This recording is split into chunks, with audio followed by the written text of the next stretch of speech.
வந்து பாத்தீங்கன்னா BEd first year first semester அது வந்து பாத்தீங்கன்னா மேஜர் சப்ஜெக்ட்கான இம்பார்ட்டன்ட் 10 மார்க் கொஸ்டினும் அதுக்கு கீழே என்னென்ன கீ பாயிண்ட்ஸ் வருதா நீங்க நம்ம பார்க்க போறோம். சரிங்களா? இப்போ ஆல்ரெடி பாத்தீங்கன்னா நான் வந்து 3 சப்ஜெக்ட்டுக்கான இம்பார்ட்டன்ட் 10 மார்க் கொஸ்டினும் அதுக்கு கீழே என்னென்ன கீ பாயிண்ட்ஸ்லாம் வரும்னு சொல்லி நம்ம கிளாஸ்ல ஜாயின் பண்ணி எல்லாத்துக்கும் அனுப்பிச்சிட்டேன். இன்னும் வந்து பாத்தீங்கன்னா இந்த டீச்சிங் அண்ட் லேர்னிங் அந்த சப்ஜெக்ட்டுக்கும் மேஜர் சப்ஜெக்ட்டுக்கான இம்பார்ட்டன்ட் 10 மார்க் கொஸ்டினும் அது கீழே என்னென்ன கீ பாயிண்ட்ஸ் வரும்னு சொல்லி நான் அனுப்ப வேண்டியிருக்கு. நான் ஒரு 2 டேஸ்ல நம்முடைய கிளாஸ்ல ஜாயின் பண்ணி எல்லாத்துக்கும் நான் அனுப்பிச்சிடுறேன். சரிங்களா? இன்னைக்கு அந்த மேஜர் சப்ஜெக்ட்ல யூனிட் 4 யூனிட் 5 இந்த 2 யூனிட்டுக்கான இம்பார்ட்டன்ட் 10 மார்க் கொஸ்டினும் அதுக்கு கீழே என்னென்ன கீ பாயிண்ட்ஸ் வரும் தான் நம்ம பார்க்க போறோம். சரிங்களா? நல்லா கவனிச்சுக்க. நான் உங்களுக்கு ஆல்ரெடி சொல்லியிருக்கேன். இந்த நான் கொடுக்குற இந்த 10 மார்க் கொஸ்டின் அது கீழே என்னென்ன கீ பாயிண்ட்ஸ் வரும் அது வந்து பாத்தீங்கன்னா உங்களுக்கு செமஸ்டர் எக்ஸாமுக்கு வந்து கடைசி நேரத்துல படிக்கிறதுக்கு உங்களுக்கு உதவியா இருக்கும். எக்ஸாமுக்கு முதல் நாள் திருப்பி பார்க்கறதுக்கு உங்களுக்கு உதவியா இருக்கும். சரிங்களா? இப்போ அதை நம்ம சொல்றதுக்கு முன்னாடி நம்மளுடைய இந்த BEd first year first semester கிளாஸ்ல புதுசா ஜாயின் பண்றதுக்கு நிறைய பேர் கால் பண்றீங்க. நீங்க எப்படி ஜாயின் பண்ணணும்னா என்னுடைய மொபைல் நம்பர் 9159084262 இந்த நம்பருக்கு நீங்க கால் பண்ணுங்க. நம்முடைய கிளாஸ்ல நீங்க எப்படி ஜாயின் பண்ண சொல்லி நான் உங்களுக்கு டீட்டெயிலா சொல்லிடுவேன்.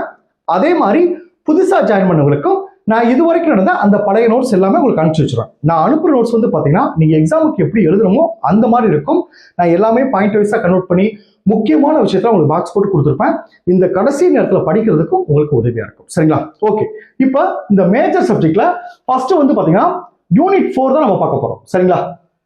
இந்த யூனிட் 4ல ஆசிரியர் மைய முறைகள் அப்படி சொல்லி கொஸ்டின் இருக்கும். இப்ப நான் சொல்ல போற கொஸ்டின் வந்து கம்பல்சரி. இப்ப நான் சொல்ற இந்த 3 கொஸ்டின்ல ஒரு கொஸ்டின் உறுதியா உங்களுக்கு வரதுக்கான வாய்ப்பு இருக்கு. இந்த ஆசிரியர் மைய முறைகள்ல ஃபர்ஸ்ட் வந்து பாத்தீங்கன்னா சொற்பொழிவு முறை அல்லது விரிவுரை முறை. சரிங்களா? இந்த கொஸ்டின் கீழே என்னென்ன பாயிண்ட்ஸ்லாம் வரும் அதை ஃபர்ஸ்ட் சொல்றேன். ஃபர்ஸ்ட் பாயிண்ட் பாருங்க, சொற்பொழிவு முறை என்பதன் பொருள். செகண்ட் பாருங்க, சொற்பொழிவை திறம்பட அளிக்க சில ஆலோசனைகள். 3 பாருங்க, சொற்பொழிவு முறையின் நன்மைகள். 4 பாருங்க, சொற்பொழிவு முறையின் குறைகள்.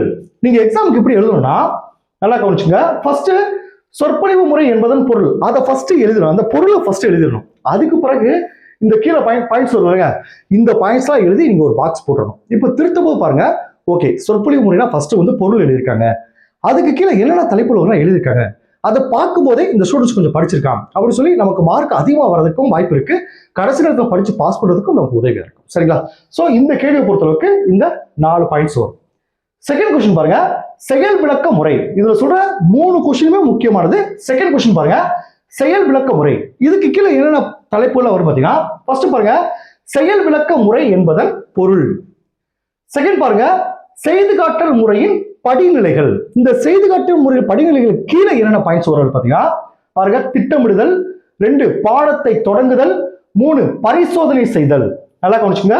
முதல் பாயிண்ட் செயல் விளக்க முறை என்பதன் பொருள் கொடுத்துருவோம். அடுத்து செய்து காட்டல் முறையின் படிநிலைகள் கீழே இந்த 3 பாயிண்ட் வரும். திட்டமிடுதல், பாடத்தை தொடங்குதல், 3 பரிசோதனை செய்தல். அடுத்து 3வது தலை பாருங்க, செய்து காட்டல் முறை நன்கு அமைய பின்பற்ற வேண்டிய நடைமுறைகள். 4வது பாயிண்ட் பாருங்க, செய்து காட்டல் முறையின் நிறைகள். 5வது பாயிண்ட் பாருங்க, செய்து காட்டல் முறையின் குறைகள். இது எப்படி சார் எழுதுனா நல்லா கவனிச்சுங்க. ஃபர்ஸ்ட் ஒரு கொஸ்டின் கேட்டானா ஃபர்ஸ்ட் செயல் விளக்க முறை என்பதன் பொருள், அந்த பொருளை ஃபர்ஸ்ட் எழுதுங்க. எடுத்த உடனே என்ன செய்றாங்க, முன்னுரை அப்படி போட்டு தலைப்புல எழுதி வச்சிருக்காங்க. ஃபர்ஸ்ட் டெஃபினிஷனோ இல்ல அதோட பொருளை எழுதின பிறகு இப்ப செயல் விளக்க முறை என்பது பொருள், இந்த பொருளை ஃபர்ஸ்ட் எழுதிட்டு அதுக்கு கீழே பாருங்க இந்த செய்து காட்டல் முறையின் படிநிலைகள். அதுக்கு கீழே 3 பாயிண்ட்ஸ். அடுத்து 3வது செய்து காட்டல் முறையும் நன்கு அமைய பின்பற்ற வேண்டிய நடைமுறைகள். அடுத்து செய்து காட்டல் முறை நிறைகள் குறைகள். இதை எழுதி அப்படியே ஒரு பாக்ஸ் போட்டுருங்க. சரிங்களா? ஓகே. அடுத்து தேர்ட் கொஸ்டின் பாருங்க, கூட்டு கற்பித்தல் அல்லது குழு கற்பித்தல் முறை. இதுல என்னென்ன பாயிண்ட்ஸ் வரும் அப்படி பாத்தீங்கன்னா ஃபர்ஸ்ட் பாயிண்ட் பாருங்க, குழு கற்பித்தல் என்பதன் பொருள். 2 பாருங்க, குழு கற்பித்தலின் தோற்றம். 3 குழு கற்பித்தலின் சிறப்பியல்புகள். 4 குழு கற்பித்தலின் நோக்கங்கள். 5 குழு கற்பித்தலின் கோட்பாடுகள். அடுத்து 6 குழு கற்பித்தலால் ஆசிரியர்களுக்கு ஏற்படும் நன்மைகள். 7 குழு கற்பித்தலின் குறைபாடுகள். இந்த 7 தலைப்பு வந்துடும். அந்த 7 தலைப்பு நான் இங்கிலீஷ்லயும் கொடுத்துருப்பேன். சரிங்களா? நம்ம இதை வந்து நம்ம கிளாஸ் எல்லாத்துக்கும் அனுப்பிச்சிருவேன். நல்லா கவனிச்சுங்க. இந்த 3 கொஸ்டின்ல இப்ப சொன்ன அந்த 3 கொஸ்டின்ல ஒரு கொஸ்டின் உறுதியா வரதுக்கான வாய்ப்பு இருக்கு. இப்போ உங்களுக்கு வந்து என்ன செய்யலாம், இந்த மேஜர் சப்ஜெக்ட் பொறுத்தளவுக்கு first 4th unit to 5th unit எடுத்துருங்க. இது ரொம்ப ரொம்ப ஈஸியா இருக்கும். நீங்க 1 or 2 டைம்ஸ் ரீட் பண்ணாவே போதும். சிம்பிளா எழுதுற மாதிரி தான் இருக்கும். சரிங்களா? ஓகே. அடுத்து 5th யூனிட் பாருங்க, 5th யூனிட்ல ஃபர்ஸ்ட் கொஸ்டின், வகுப்பறை கற்பித்தலுக்கு பயன்படுத்தப்படும் மக்கள் தொடர்பு சாதனங்கள். சரிங்களா? இதுல வந்து பாத்தீங்கன்னா ஃபர்ஸ்ட் ஒன்னு, கற்பித்தல் ஊடகம் என்பதன் பொருள்.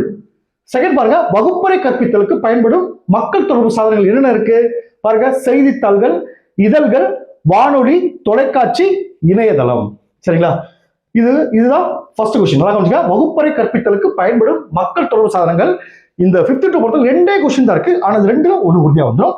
சோ வகுப்பறை கற்பித்தலுக்கு பயன்படும் மக்கள் தொடர்பு சாதனங்கள் கேட்டாங்கன்னா ஃபர்ஸ்ட் ஒரு பொருள் எழுதிட்டு என்னென்ன சாதனங்கள் இருக்கு சொல்லிட்டு அப்படியே பாக்ஸ் போட்டுருங்க. இப்போ இந்த செய்தித்தாளை நம்மளே ஓனா எழுதலாம், இதழ்கள்னா நம்மளே ஓனா எழுதலாம், வானொலி, தொலைக்காட்சி, இணையதளம் இதெல்லாம் நீங்க ஒன் ஆர் 2 டைம்ஸ் ரீட் பண்ணா ஈஸியா எழுதிடலாம். சரிங்களா? அடுத்து செகண்ட் கொஸ்டின், இதுதான் ரொம்ப ரொம்ப முக்கியமான கொஸ்டின். இந்த கொஸ்டின் பாருங்க, புதிய வளர்ந்து வரும் ஊடகங்கள். புதிய வளர்ந்து வரும் ஊடகங்கள் மூலமா மாணவர்களுக்கு எப்படி பாடம் கற்பிக்கிறோம், அதனால என்னென்ன பயன் இருக்கு, என்னென்ன ஊடகங்கள்லாம் இருக்கு அப்படின்னு சொல்லி கேட்டிருக்காங்க. சரிங்களா? இதுல வந்து பாத்தீங்கன்னா கிட்டத்தட்ட நல்லா கவனிங்க, 8 புதிய வளர்ந்த ஊடகங்கள் 8 இருக்கு. சரிங்களா? இவன் பொதுவா நல்லா கவனிங்க, பொதுவா எப்படி கேட்கலாம், புதிய வளர்ந்து வரும் ஊடகங்கள் பற்றி விவரி எப்படி கேட்டானா இந்த 8ஐயும் நீங்க 6 பக்கத்துல வர மாதிரி சுருக்கணும். நான் நிறைய பக்கம் கொடுத்துருப்பேன். சரிங்களா? தனித்தனியா ஏதாவது இண்டிவிஜுவலா ஒண்ணு கேட்டாங்கன்னா அந்த 6 பேஜ் கொண்டு வா. மொத்தமா பொதுவா கேட்டாங்கன்னா நீங்க அதுல இருக்க கண்டென்ட் எல்லாம் 8ஐயும் கொண்டு வந்துடணும். அதுக்கு உள்ள இருக்க அந்த கண்டென்ட்டை குறைச்சிட்டு 6 பக்கம் 5 பக்கம் 6 பக்கம் வர மாதிரி நீங்க கொண்டு வந்துடணும். சரிங்களா? இதுல பாருங்க, ஃபர்ஸ்ட் ஒன்று பாருங்க, தகவல் தொடர்பு மாநாடு. இதுக்கு கீழே 3 இருக்கு. ஒளி தகவல் தொடர்பு மாநாடு, வரைகலை தகவல் மாநாடு, அடுத்து கணினி தகவல் தொடர்பு மாநாடு. மொத்தம் 3 இருக்கு. சரிங்களா? தகவல் தொடர்பு மாநாடு அப்படி கேட்டாங்கன்னா இந்த 3 கொண்டு வந்துடணும். சரிங்களா? அடுத்து என்ன பாருங்க, ஒளி தகவல் தொடர்பு மாநாடு. அதாவது 4 இருக்கு. சாரி 3, இது 1, 4. ஒளி தகவல் தொடர்பு மாநாடு. அடுத்து என்ன பாருங்க, தகவல் தொடர்பு மாநாட்டின் நன்மைகள். 3 பாருங்க, தகவல் தொடர்பு செயற்கைக்கோள்கள். இப்ப கொஸ்டின் எப்படி கேட்கலாம்னா நல்லா கவனிங்க. இப்ப இதுல வந்து பொதுவா புதிதாக வளர்ந்து வரும் ஊடகங்கள் பற்றி விவரம் 8ஐ கொண்டு வர சொல்லிட்டேன். வேற என்ன பாருங்க, புதிய வளர்ந்து வரும் ஊடகமான தகவல் தொடர்பு மாநாடு பற்றி விவரி அப்படி சொல்லி இண்டிவிஜுவலா கேட்டாங்க 10 மார்க்ல. அப்படி கேட்கும்போது இந்த பாயிண்ட் தான் கொண்டு வந்திருக்கு. சரிங்களா? அடுத்து பாருங்க, கணினி வலையமைப்பு பற்றி விவரி. இதை கேட்கலாம். சரிங்களா? இப்ப கணினி வலையமைப்பின் வகைகள் ஒரு 4 வகைகள் கொடுத்திருப்பேன், அதை பாக்ஸ் போட்டிருப்பேன். சரிங்களா? அடுத்து பாருங்க, கணினி வலையமைப்பின் தேவை, அந்த விஷயம் வந்துடும். அடுத்து பாருங்க, சொற்செயலிகள். இதுல 2 பாயிண்ட் இருக்கும். சொற்செயலியின் செயல்பாடுகள், 2 சொல் செயலின் நன்மைகள். அடுத்து 6 பாருங்க, இணைத்து கற்றல். 7 பாருங்க, எதிர்மறை வகுப்பு. 8 செயற்கை நுண்ணறிவு. இந்த 8 பாயிண்ட கொண்டு வந்து எழுதுங்க. இதுல 2 கொஸ்டின் தான் இருக்கு. சோ நீங்க மேஜர் சப்ஜெக்ட் வந்து first 4th unit 5th unit 2 unit ஈஸியா முடிச்சிடலாம். 2 10 மார்க் உங்க கையில் இருக்கு. சரிங்களா? Okay, thank you students. நம்ம நெக்ஸ்ட் கிளாஸ்ல அடுத்த சப்ஜெக்ட் போவோம்.